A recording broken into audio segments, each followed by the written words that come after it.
Okay, here's part 2. For those of you who don't even know what endometriosis is, because I didn't until I found out that I did have the disease, it is whenever the actual tissues or the lining of the uterus, the tissues of the uterus grow outside of the uterus, and that causes webbing and scar tissues, scarring of your female organs, and it binds your organs together into kind of like a big ball. It looks like a spider web if you ever look it up online. It kind of looks like a spider web inside of your organs. And also there's adhesions that kind of like scabs that are on your organs as well. So what they do during surgery is they make 2 or 3 incisions in your lower abdomen. They blow you up with carbon monoxide to blow up your stomach so they can get a good look at everything. And then they cut through your belly button so they can put in through the microscope and the laser. And what they do is they laser out any of the endometriosis that they can, and unbind the organs that are bound together. So that surgery was successful. I was semi-pain free, but I continued taking birth control pills and everything. My favorite was the NuvaRing. So if you haven't tried it, I would suggest that one. It was personally my favorite method of birth control.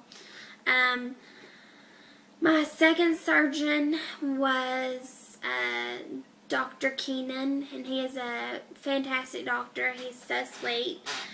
He actually did surgery on me, did very well with the surgery.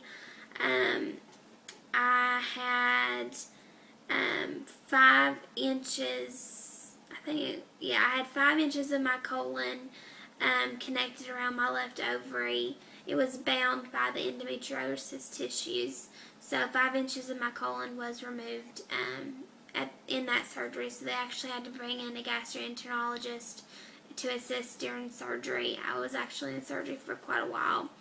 Right before I had that surgery, they did do a colonoscopy on me to see if I had any endometriosis that had already gotten inside of my colon, and thank God that it hadn't.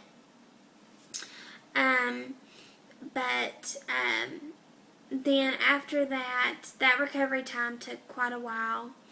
The next surgery I had was with Dr. Duty, and he was a good surgeon. He operated on me fairly quickly, and the only downside was I was only pain-free for 2 weeks. And that's whenever I finally found Dr. Christy Newton and Rebecca Brown. She's a nurse practitioner, and they were my saving grace. They found that I went to her like 2 weeks after surgery. I was bawling. My nerves were awful because I felt like my body was going to give out, and that I wasn't going to be able to handle it anymore, and that, eventually I was just going to fall over dead because the pain's so severe and so bad that you can't function. You can't do anything. It was painful to have sex with my husband at times. There was one time we were having sex, and literally, I don't know what he hit, but he hit something, and my whole body just started shaking, and tears immediately started rolling down my face. He felt absolutely awful, and I hate that for him. God, it's already at 4 minutes and 20 seconds. But because of them, I had my last surgery. And the last surgery I had was in 2011, and that's whenever I did have my left ovary and fallopian tube removed. My left side has always given me the most problems. That's where the pain was always the worst.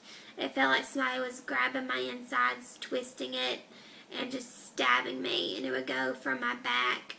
It would go from my side to my back, my lower back down to my butt, down through my thighs. And it's coming up on 5 minutes, and hopefully there's only be one more of these. So hang on, guys.